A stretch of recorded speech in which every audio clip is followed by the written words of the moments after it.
नमस्कार विद्यार्थी मित्रांनो, इयत्ता 8वीच्या सर्व विद्यार्थी मित्रांचं आपल्या युट्यूब चॅनलवर सहर्ष स्वागत आहे। तर मुलांनो, आपल्याला एकचल समीकरणे या प्रकरणास या व्हिडिओमध्ये सुरुवात करायची आहे। या प्रकरणातील सराव संच 12.1 आपल्याला 12.1 मधला प्रश्न पहिला या व्हिडिओमध्ये शिकायचा आहे बेटा। तर एकचल समीकरणे म्हणजे काय? जेव्हा एखाद्या समीकरणामध्ये एकच चल असतो अशा प्रकारच्या समीकरणांना एकचल समीकरण म्हणतात बेटा। जसं इथं x वजा 4 बरोबर 3 दिलेला आहे, यामध्ये एकच चल आहे x। इथं 9m बरोबर 81 दिलेला आहे, इथं एकच चल आहे m। अशा प्रकारच्या समीकरणांना एकचल समीकरण म्हणतात बाळांनो। मग अशा प्रकारच्या समीकरणांचा अभ्यास आपल्याला या इयत्तेमध्ये करायचा आहे बेटा। तर आता आपल्याला प्रश्न पहिला यामधला सांगितला, प्रत्येक समीकरणानंतर चलासाठी दिलेल्या किमती त्या समीकरणांच्या उकली आहेत का ते ठरवा। आता उकल म्हणजे काय बेटा? तर उकल म्हणजे चलासाठी दिलेली जी किंमत असते बेटा, तर ती किंमत आपण या समीकरणामध्ये ठेवल्यानंतर या समीकरणाच्या दोन्ही बाजू, आता ही असते बेटा समीकरणाची डावी बाजू बरोबर चिन्हाच्या डावीकडची इकडची, आपण बसल्यानंतर आपण लिहिताना आपल्या डाव्या हातावरली बाजू म्हणजे डावी बाजू, म्हणजे ही झाली डावी बाजू आणि ही झाली उजवी बाजू। तर चलाच्या ज्या किमतीने या समीकरणाच्या दोन्ही बाजू, डावी बाजू आणि उजवी बाजू, दोन्ही बाजू समान होतात, सारख्या होतात, अशा किमतीला त्या समीकरणाची काय म्हणतात? उकल म्हणतात बेटा। उकल म्हणजे ती किंमत त्याच्यामध्ये ठेवल्यानंतर या दोन्ही बाजू समान झाल्या पाहिजे, जेणेकरून इथं बरोबरीचे चिन्ह दिलं म्हणजे इकडची बाजू आणि इकडची बाजू बरोबर असल्या पाहिजे, सारख्या असल्या पाहिजे, समान असल्या पाहिजे। मग x बरोबर ऋण 1 ठेवल्यानं समान होतात का? 7 ठेवल्यानं समान होतात का? किंवा ऋण 7 ठेवल्यानं समान होतात का? हे आपल्याला या ठिकाणी बघायचं आहे। अशा प्रकारचे 4 उदाहरणं आपल्याला या ठिकाणी सोडवायचे आहेत बेटा। तर यामधला पहिला प्रश्न आहे, x वजा 4 बरोबर आहे 3। आता यामध्ये आपण काय करूया? समजा x बरोबर ऋण 1 घेऊ। समजा x बरोबर ऋण 1 म्हणून x वजा 4 बरोबर आहे 3। तर या ठिकाणी ऋण 1 x ची किंमत ठेवल्यानंतर काय होते बेटा? मग ऋण 1 वजा 4 बरोबर 3। मग ऋण 1 वजा 4, ऋण 1 वजा 4 ची किंमत ऋण 5 होते बेटा, आणि ऋण 5 हा 3 च्या बरोबर आहे का? तर बरोबर नाही। मग ऋण 5 हा 3 च्या बरोबर नाही।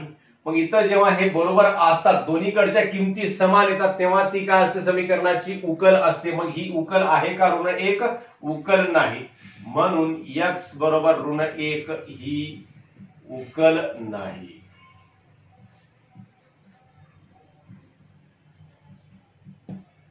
आता पुढचा आहे, समजा x बरोबर आहे 7। मग आता 7 घेतल्याने काय होतं बघा बेटा? x वजा 4 बरोबर आहे 3। मग 7 किंमत घेऊयात आपण, 7 वजा 4 बरोबर 3। आता 7 वजा 4, 7 मधून 3 गेले किती राहतात बेटा? 3 राहतात। मग 3 बरोबर 3, दोन्ही बाजू समान आल्या, सारख्या आल्या, म्हणून x बरोबर 7 ही उकल आहे। मग अशा वेळेस त्या दोन्ही बाजू जेव्हा समान येतात तेव्हा काय असते? ती उकल असते, उकल आहे असं आपण म्हणू शकतो। आता समजा x बरोबर ऋण 7, x बरोबर ऋण 7, आता ही किंमत ठेवल्याने काय होते बघा बरं? x वजा 4 बरोबर आहे 3, म्हणून x ची किंमत ठेवली ऋण 7, ऋण 7 वजा 4 बरोबर आहे 3। आता ऋण 7 वजा 4 ची किंमत किती होते? ऋण 11 बरोबर आहे 3। हे 3 बरोबर आहेत का? बरोबर नाहीत, म्हणून x बरोबर ऋण 7 ही उकल नाही।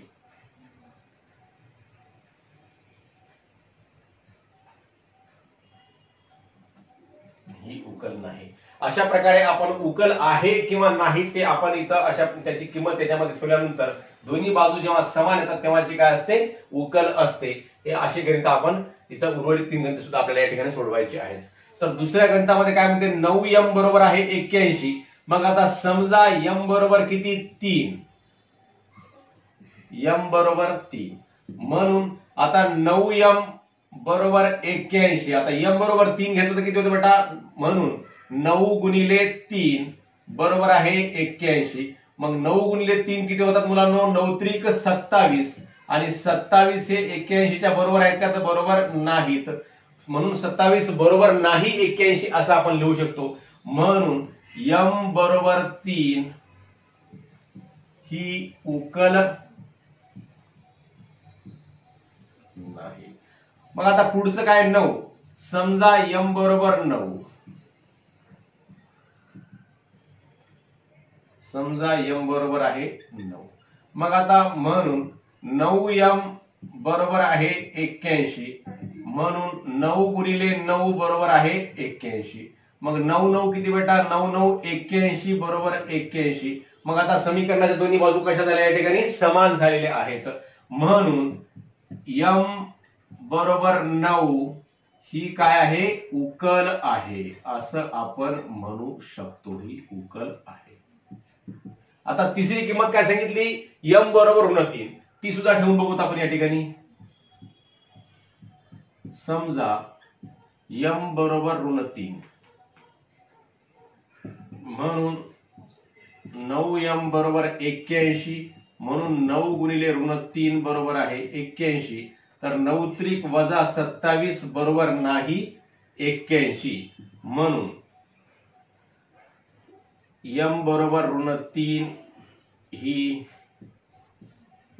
उकल नाही। तर अशा प्रकारे आपण अतिशय सोप्या पद्धतीने या समीकरणाच्या जे चल दिलेले आहेत त्या चलाला आपण दिलेल्या या ठिकाणी दिलेल्या किमती ठेवल्यानंतर या समीकरणाच्या दोन्ही बाजू समान होतात का ते बघायचं, आणि जर समान होत असतील तर ती काय असते उकल आहे, ती किंमत उकल आहे, आणि जर समान होत नसतील तर ती उकल नाही असं आपण या ठिकाणी समजू शकतो, लिहू शकतो बेटा।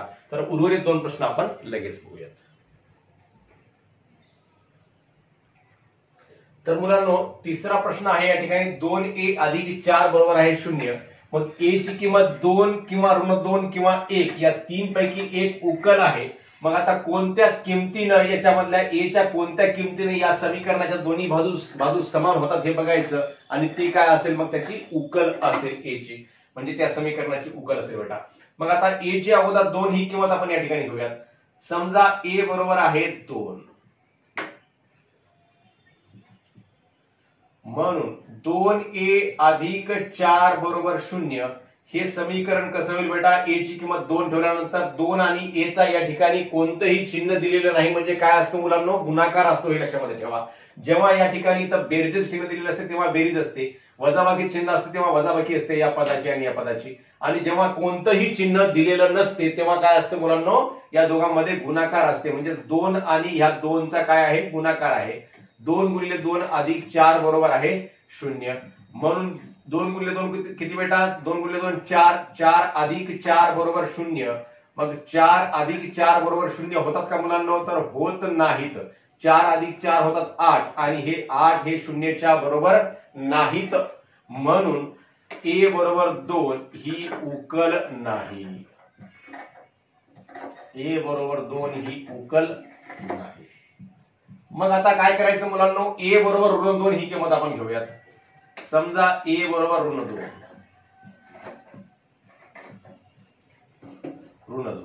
मग आता ऋण 2 ही किंमत घेतल्यानंतर या दोन्ही समीकरणाच्या दोन्ही बाजू समान होतात का बघूयात आपण या ठिकाणी आता।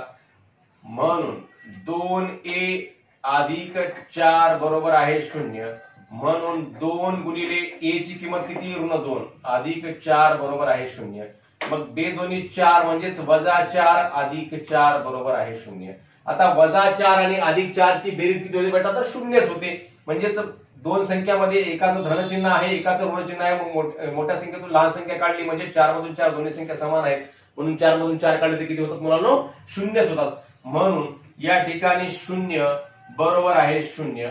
मग आता 0 बरोबर 0 समीकरणाच्या दोन्ही बाजू काय आल्या या ठिकाणी समान आल्या, म्हणून a बरोबर ऋण 2 ही काय आहे बेटा, तर उकल आहे असं आपण म्हणू शकतो, ही उकल आहे। आता a बरोबर 1 घेऊयात। समजा a बरोबर 1, a बरोबर 1, मग आता 2a अधिक 4 बरोबर आहे 0, म्हणून 2 गुणिले 1 अधिक 4 बरोबर आहे 0, मग 2 1 किती बेटा 2 1 2 अधिक 4 बरोबर 0, 2 आणि 4 किती, मग आता या ठिकाणी 2 आणि 4 होतात 6, म्हणून 6 बरोबर आहे 0। तर 6 ही संख्या 0च्या बरोबर आहे का बेटा, तर बरोबर नाही, म्हणून म्हणून आपण काय लिहू शकतो, म्हणून ए बरोबर आहे 1 ही उकल नाही, ही उकल नाही. अशा प्रकारे कोणती उकल आहे कोणती नाही ते आपण ठरवू शकतो, आपण लिहू शकतो. मग शेवटचं या ठिकाणी समीकरण सांगितलं 3 वजा y बरोबर 4 आणि y ची किंमत आहे -1, 1 आणि 2. यापैकी या 3 किमती आहेत y च्या. या 3 किमतीपैकी कोणत्या किमतीने या समीकरणाच्या दोन्ही बाजू समान होतात ते आपण आता या ठिकाणी बघूयात. समजा y बरोबर -1, 3 वजा y बरोबर आहे 4, 3 वजा y बरोबर 4 या ठिकाणी सांगितलं. मग आता y ची किंमत -1 घेताना कसं होते बघा बेटा. म्हणून 3 वजा, आता -1 घेतलं म्हणजे दोन्ही संख्या एकत्र अशा लिहिता येत नसतात, तर मधल्या संख्येला काय करायचं, दुसऱ्या संख्येला कंस करायचं असतं बेटा. मग 3 वजा y लिहिलं आपण बरोबर आहे 4. मग 3 वजा y म्हणजेच 3 वजा वजा काय होते या ठिकाणी, वजा वजाचा या ठिकाणी गुणाकार आहे बेटा. कंसाच्या बाहेरचा वजा आणि मधला वजा या दोघांमध्ये गुणाकार आहे, म्हणजे ऋण ऋणचं काय होते, अधिक होते. 3 अधिक 1 बरोबर आहे 4. मग 3 अधिक 1 ची किंमत किती येते या ठिकाणी, 4 येते. म्हणजेच 4 बरोबर 4 आहे. म्हणजेच या समीकरणाच्या दोन्ही बाजू कशा आल्या या ठिकाणी, समान आलेल्या आहेत, सारख्या आलेल्या आहेत. म्हणून मग आता दोन्ही बाजू जेव्हा समान आणि सारख्या येतात तर तेव्हाची काय असते, ही उकल, ही दिलेली किंमत काय असते, त्या समीकरणाची उकल असते बाळांनो. म्हणून y बरोबर -1 ही काय आहे, याची उकल आहे. y बरोबर -1 ही उकल आहे, ही उकल आहे. मग आता समजा y बरोबर -1 या ठिकाणी घेतला, तर y बरोबर किती घ्यायचं बाळांनो, 1 घ्यायचं आहे. मग आता समजा y बरोबर 1 घेऊ, 1 घेतल्याची किंमत येते का बघा, दोन्ही बाजू समान होतात का बघा. मग 3 वजा y बरोबर आहे 4. मग 3 वजा y बरोबर 4 म्हणून 3 वजा 1 बरोबर 4. मग 3 मधून 1 गेले किती राहतात बेटा, 2 राहतात. आणि 2 बरोबर 4 असं आपण लिहू शकतो का, तर लिहू शकत नाही, कारण 2 आणि 4 हे बरोबर नाहीत एकमेकांच्या. म्हणून y बरोबर 1 ही उकल नाही, ही उकल नाही. आता y बरोबर 1 घेतला आपण, आता y बरोबर 2 घ्यायचं. समजा y बरोबर 2. मग आता y बरोबर 2 घेताना कसं होते बघा मुलांनो, 3 वजा y बरोबर आहे 4. मग 3 वजा 2 बरोबर आहे 4. म्हणून 3 मधून 2 गेले तर किती, 1 बरोबर 4. हे बरोबर आहेत का बेटा दोन्ही संख्या, तर बरोबर नाहीत. मग हे बरोबर नाहीत म्हणजेच आपण या ठिकाणी y बरोबर 2 ही उकल नाही. मग हे बरोबर नाहीत म्हणजे हे सुद्धा बरोबर नाही, हे सुद्धा बरोबर नाही, हे सगळं बरोबर नाही. अशा प्रकारे आपण लिहू शकतो. इथं सुद्धा जेव्हा जेव्हा उकल नसते तेव्हा हे बरोबर नसते, हे समजून घ्या बेटा.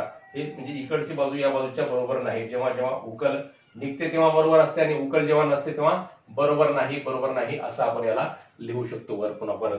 मग अशा प्रकारे आपण कोणत्या समीकरणाची कोणत्याही चलाची किंमत कशी आपण काढली, तर चलाची किमती ज्या या ठिकाणी उकली दिली आहेत, या उकलीपैकी ज्या उकलीनं म्हणजे ज्या किमतीनं या समीकरणाच्या दोन्ही बाजू समान होतात, सारख्या होतात, त्या किमतीला या समीकरणाची उकल असं म्हणतात बेटा. हा सर्व भाग आपण या व्हिडिओमध्ये शिकलेला आहे. या सराव संच 12.1 मधला प्रश्न पहिला आपण अशा प्रकारे या ठिकाणी शिकलेला आहे. तर पुढील प्रश्न पुढील व्हिडिओमध्ये बघूयात. आपणा सर्वांना हा व्हिडिओ आवडल्यास नक्की आपल्या मित्रांना शेअर करा. धन्यवाद.